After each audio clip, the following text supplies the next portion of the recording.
Today I'm going to talk about how to go unnoticed as an event photographer. And I think you could probably Google this and find some tips. I didn't do that because I've been doing this for long enough that I've developed a lot of techniques to go unnoticed. And so I'm going to speak off the cuff about this, and I hope it's helpful to my other event photographers starting out, and that kind of thing.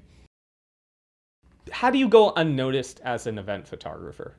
This is something I've kind of worked on a lot consciously and unconsciously.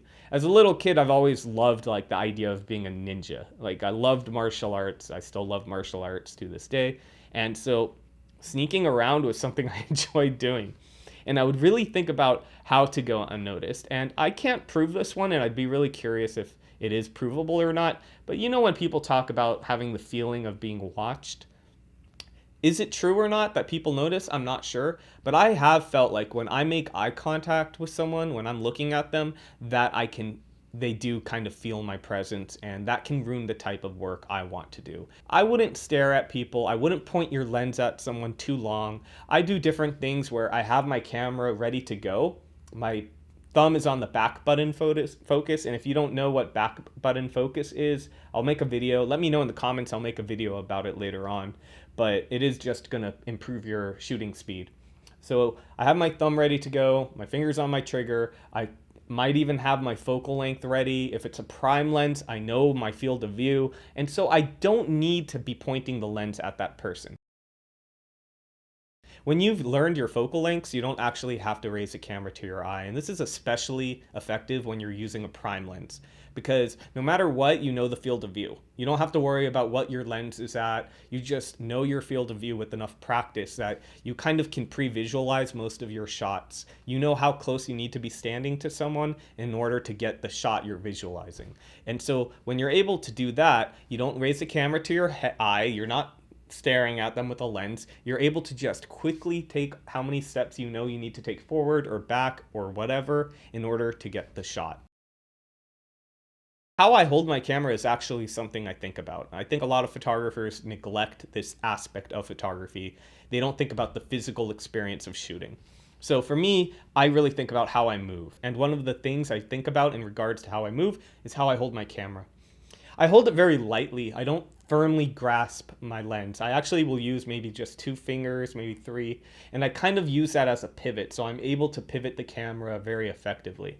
And by doing that, I'm not walking around with the lens at my eye, and I'm not being observed. And next, and this is the biggest one, you need to work on how you move throughout a room. Now, I feel I'm very self-aware. A lot of this is because of my martial arts training. I really am conscious about how I move.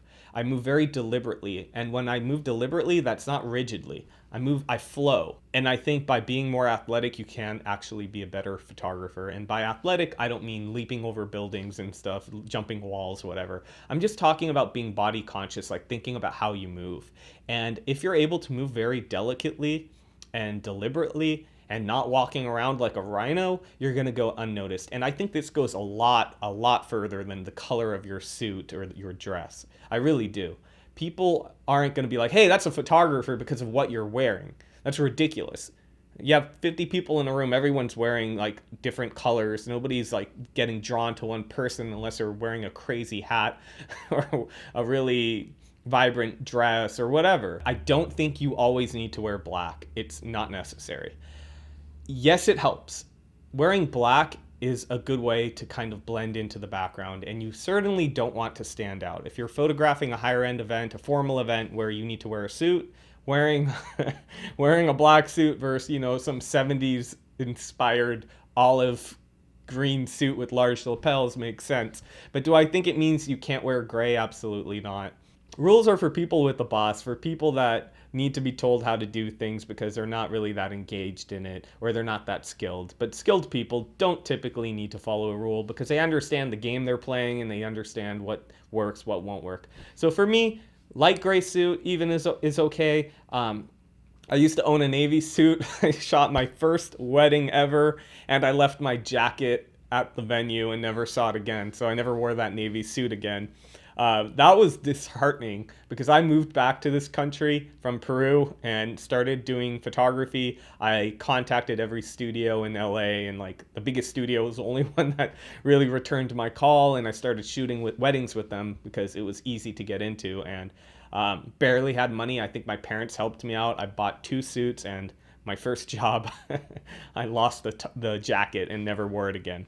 But yeah, most of my suits, I now wear a black suit or I have gray suits, and I wear really nice suits. And that's my one thing I like. I like nice suits. And that doesn't mean I have to spend a lot of money, but I will say this, people do notice. And I know I'm going off on a tangent, but like I said, I'm going to speak about something I know about. People can recognize a well-fitted suit, and it being well-fitted goes farther than the brand. Nobody's looking at your brand. So I do recommend looking good. Can you look too good? I don't think you can look too good. You can be overdressed, but you can't look too good.